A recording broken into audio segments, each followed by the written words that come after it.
what's up, you guys? My name is Dwarf, and welcome back to LEGO Arts. So, in the last episode, we did a review slash showcase of Minifig Madness's Madison V2 and a Bruce Wayne custom minifigure. So for this episode, we are back with customs, and this time doing LEGO The Mandalorian. Or we finally have a second version of the Mando here on the channel. So as you can see, we have the Mando Din Djarin in a completely new design, compared to the previous one. And this time we got Grogu Ogu. Yes, Baby Yoda has an official name. His name is officially Grogu Ogu. And this was a fun showcase to do, and really, really exciting. So The Mandalorian was actually something that I wanted to get back to for a while, but since I was busy with like other stuff going on, I've never really found like the full motivation to do it until during Christmas. And Christmas, my sister gifted me these custom Mandalorian minifigures, and I was super excited, very excited. So much so that I took one of them that after like unwrapping gifts and everything, I took one of the Mandos and immediately began customizing on it. I spent the rest of the day like fully detailing like both of these guys to like give them like a brand new look, new sculpting, and everything. And this looks really, really amazing. I really love it. This was a really fun gift. And this design looks much better than the previous Mando that I did. That one was okay, but this one is definitely an improvement. And I'll explain to that further as we get further into the video. So as you guys know the whole drill, we're going to take these minifigures one at a time, do review them, explain my process, why I went with the sprout, and then go from there. So without further ado, let's get the pedestal out and get the showcase on the road. Beginning to showcase off is, of course, the Mando himself, Din Djarin, and this one is really, really amazing of like how he turned out. So, in comparison to how I approached the Mando the first time, this time I actually had like much more of a base to work off with. Like I had two separate Mando figures. I had one in the Beskar armor, and the other one in like his starter armor. When he started off with the show, I chose to go ahead with the starter armor, and kept the Beskar one on standby in case like painting on this one didn't fully work out well. Luckily though, everything turned out pretty good, and it looks really, really well done. So as you can see here, he's got like custom molds of his blasters. Like he's got his rifle and also like his pistol. The Beskar armor comes with the pistol, and the standard armor comes with the rifle. There's a rifle, so we can go ahead and put those out of the way for now and get a better look at this guy. So looking at this for how I did this figure. This figure was really, really cool. Again, it really helps that there was like a base to it, and I didn't have to do like too much work on the general body. I kept it mostly intact of like how it was. But as you can see here, like going down, we're gonna actually go down and up this time. So down here, like you can see like some printed detailing on his feet. I repainted up like the bottom of his feet as well.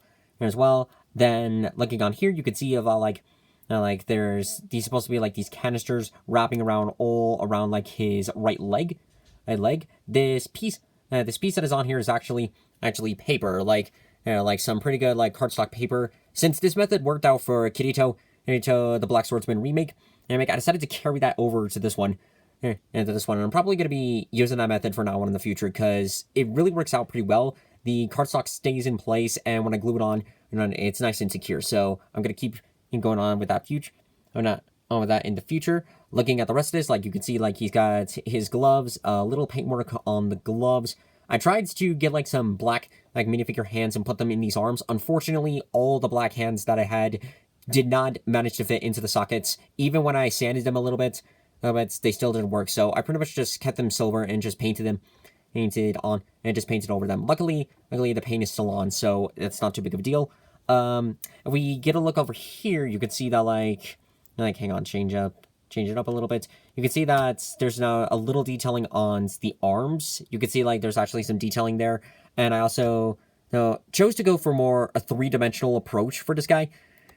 So I sculpted on like his gauntlets like on one here and then on the other side here. This was definitely a difference between this one and the first Mando.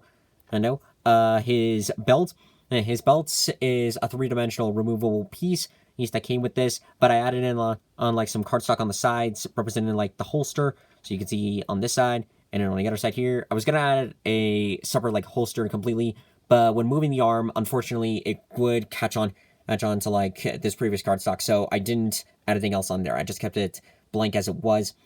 I did a little paint detailing work under here, underneath it, like, if we can, like, remove this for a second. Oh, yeah, actually, I forgot. So, quick look at the jetpack. I did a little sanding on the top of the jetpack, not too much of it, but with this build, you can actually remove the jetpack off of the cape. Like, you can see this connecting piece back here. We remove that, and we can see, like, the back of the armor. Look at the armor here. Can I remove this? I should be able to. Yeah, there we go. There you go. So we can see on the back. Look at like this, like some nice printing on the back, and we look on the front. Same thing, printing on the front. I tried to match up with the brown, like the brown coloration. Unfortunately, it didn't fully turn out exactly how I wanted it to. I repainted on like this torso piece to match it up a little bit more. But you can see you can now see like the detailing on the arms. On the arms here and there. There is some articulation with the legs, but it is a little bit stiff. It's not paintwork, and where the legs are just a little bit, are just attached on more firm, so maybe it would have to do a little bit of sanding, but honestly, since the printing doesn't chip off, it's not too big of a deal. Let's pulling back on with our Beskar armor, piece. This turned out actually better than I was expecting. Like, getting a look at this, look at this piece here. Yes, sir, I really, really like it. So, like, the whole torso piece, like, if we get on, like, here's the other, like, Beskar armor that I would have gone with. So, for this piece, like, you can see that it's very basic. Like, a chest plate on the front, shoulder plates, and then, like, this bottom part underneath the chest armor.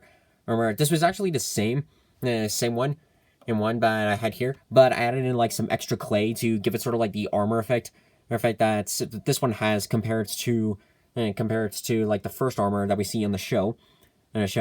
And then unfortunately my biggest regret was I added in the strap before I did the detailing work. I probably should have done the detailing work first and then added in the strap, even though that would have like covered it up. It would have matched it up a little bit more accurate. Like, it's not terrible, but it could have gone a little bit better. And speaking of the strap, again, it's made out of cardstock, and we see like these like little pieces, these little 3-dimensional pieces here. These are actually like little pieces from like some like grass brick pieces, that I had lying around.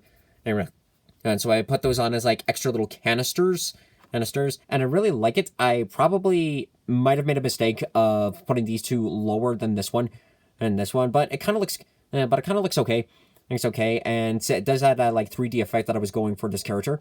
And looking more, as you can see, like I added a little clay on both of the shoulder armors, and this one especially, like you can see, he's now got the Mudhorn symbol. I talked about it when I first did Mando that I wanted to add in like the Mudhorn, but it was such a small piece that I couldn't find a way to like attach it onto this figure. But luckily, like, with this one, I was able to attach it on pretty well. And so, like, let's go ahead and add back in his cape, put on back his jetpack. I kind of like it that this is sort of like how we can like carry the jetpack on here, just like smack it on here and he's like good to go. And he can also like have on his cape. Okay, if we can put it up here, there we go. And let's bring it back in the helmets / the head. I really, really like this because this is like because it's not just like a regular Mandalorian helmet headpiece that like Lego has used for theirs, but this is an actual like custom molds design, and this looks really, really cool. I really love it. You can see that like he's got the visor like matching up pretty well. I did give it a silver paint job, like a brand new paint job to sort of match it up a little bit more. I filled in like these holes on the side. I do like this like sculpting like on the top, what they have here. But what I meant for on the side is that like when buying this figure for here, they come with like with like holes in the helmets, and so you can attach on like these like little additional pieces onto it, like sort of like additional accessories for like Mandalorians. Ooh, whoopsies! I kept the second helmet because for starters, it's like a pretty cool mold, and I didn't want to waste it. And also, like, it was a backup in case like the painting didn't fully work out for this one. But luckily it turned out pretty good. And as a bonus, hopefully I can get it Please say yes. Please say yes. Yes. Oh, what? No, no. God. Okay, so I might not be able to get his helmet off of him. But he does have a face. He does have a face. Din Djarin's face is underneath this, unfortunately, but no. Okay. So I might not be able to remove it, but I can show you sort of like one of the Din Djarin heads that came with this. This came with because there were like two separate heads. One of them had a more neutral expression. The other is a little bit more aggressive. So if we look at this face in particular, like this was the second head that came in. He's got this is a little bit more aggressive. The one underneath is more neutral, and I even gave him a little bit of facial hair to match up with Pedro Pascal. And so unfortunately, since I can't take the helmet off, I can't show it. But I guess that's okay. That's okay. And in general, I really like how this turned out. It's like putting back on his blasters. Luckily, the paint is painted on in such a way that it can't easily chip. I imagine that might change in the future, but for now, it's really on pretty well. And so if we pull off like our first Mandalorian here, like you can really see the significant difference between these two. Like it's almost like sort of like an evolutionary stage. This is how he started, and this is how he is now. And I really like it. I often don't like doing remakes of minifigures I've done before, but in cases like these, at Days 4, I try like new skills and new experimenting with the figures. I really love it, and this was a really cool present.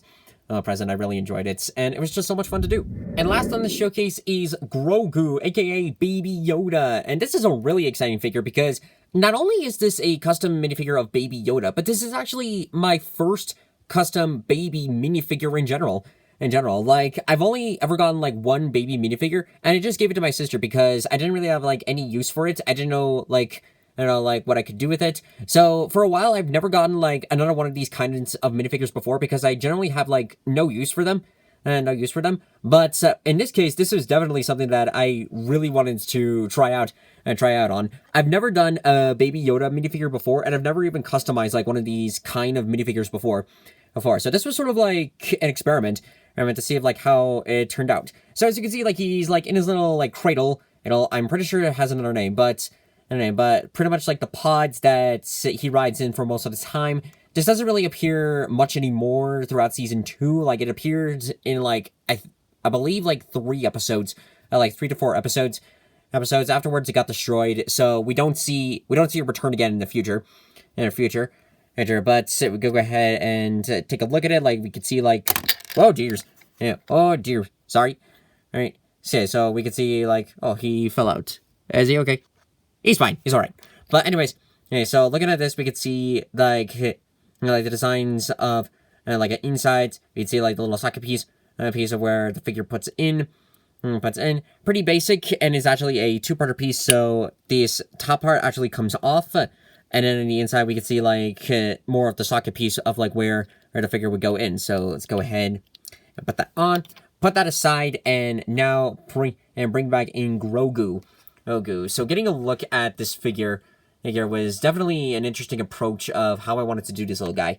And I was inspired by looking at some other like Baby Yoda customs, and decided to like do a couple of things and see what I could do.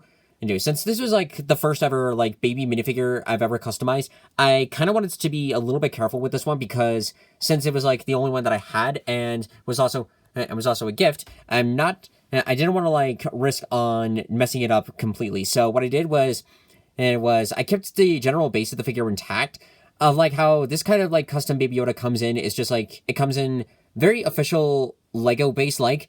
It's like as you can see his little face, as well as like the head. It came in with like his little step piece on the top. It could be removable and could add on like a small, 2 small fabric capes. A small one for the front, and then a slightly larger one for the back. I decided to remove those because one of the capes was broken, and I could definitely do something with it. So I got rid of those and sculpted on the front, sculpted on like his little robes, and then sculpted out his little like collar piece that on there. Did a little detailing on there. You can't really see it because of the paint. But speaking of the paint, we go over back here. I I watered out some gray to like put it on for the back of his head, as well as like his ears, and gave it like a different coat of green paint. Give it a slightly like more bluish greenish kind of color. And I was kind of going for like almost like an aquamarine, but trying to match it up a little bit more green base than the one that he currently had on. Plus, I needed to change it when I added in on some clay on the top. I added some clay on the top of the head as well as for sculpting on the back, but definitely took a little bit of retrying here and there. And luckily, I didn't damage the face. The face, I just wanted to keep it intact. I know it looks a little bit cartoonish, but again, since this is like the first ever custom baby minifigure, this is sort of an experiment process of like, like how this would turn out, and then try something new in the future. Did like some watered like pink. I know it looks a little bit more of a solid color, but I watered it a little bit to fill in like his ears. And speaking of the ears, I really love I'm not sure like who made this or how they did it, but I love it that they sort of like that they actually like kept the general like base design, but managed to sculpt out like the ears and place them onto this minifigure and made it in such a way that they actually looked like that this is like what official Lego probably could have done instead of like what we were given. I don't have an official Baby Yoda minifigure, but from what I've seen of it, it looks awful. It looks terrible. It needs a remaster altogether, and probably like they could have gone for something basic, like something like this, It would have been better than the weird molds that we've been given instead. But I know this isn't like wow Baby Yoda wise compared to like some of the other ones that we've seen, but again, since this is experiment, I kind of wanted to like keep it simple, keep it like basic, and in the end, I really like it of how it came out, and I hope to again get like an opportunity like this again in the future to like really experiment with like what I could do with like doing like with like these kinds of builds and see where we go. But overall, this is pretty much a custom Grogu. And that is going to do it for this episode of LEGO Arts. I hope you guys enjoyed this video. As you can see, I managed to get the Din Djarin helmet off of him. And so you can see like his face underneath. Like I said before, he's got a neutral expression along with some facial hair. And I got a hairpiece on him to complete the full figure. It's not terrible, but I'm practicing more on doing like facial hair for minifigures. So I'm getting better and better. With each figure that I do learn from my mistakes and I can improve on more in the future. And overall, this turned out as a really, really fun showcase to do. Like, again, thanks to my sister for gifting me this. This was an awesome Christmas gift. And I really love, like how these figures came out. This was definitely an improvement compared to the first Mandalorian minifigure. Like, it was my first one, and I completely did it off of scratch. I was scratch with that guy. But with this one, since it had more of like a base to work off with for this minifigure, I think he did come out better, and I definitely like the added 3D elements to it, and I hope to do it again in the future. Like the Mandalorian, I've mentioned before, the Mandalorian has been something to do like again in the future on the channel and all that I've had for a while. But since I've been busy with like some other stuff going on lately, I haven't really had like the full like motivation and time to really get to this to really get back into this topic. But I hope to do like another Mandalorian showcase in the future, like maybe do another version of Din Djarin, possibly like Bo-Katan, Boba Fett, Ahsoka Tano. We'll see how it turns out in the future. But overall, I think this is going to like do it for the Mandalorian, and maybe I'll do another Baby Yoda. Again, we'll see how this turns out.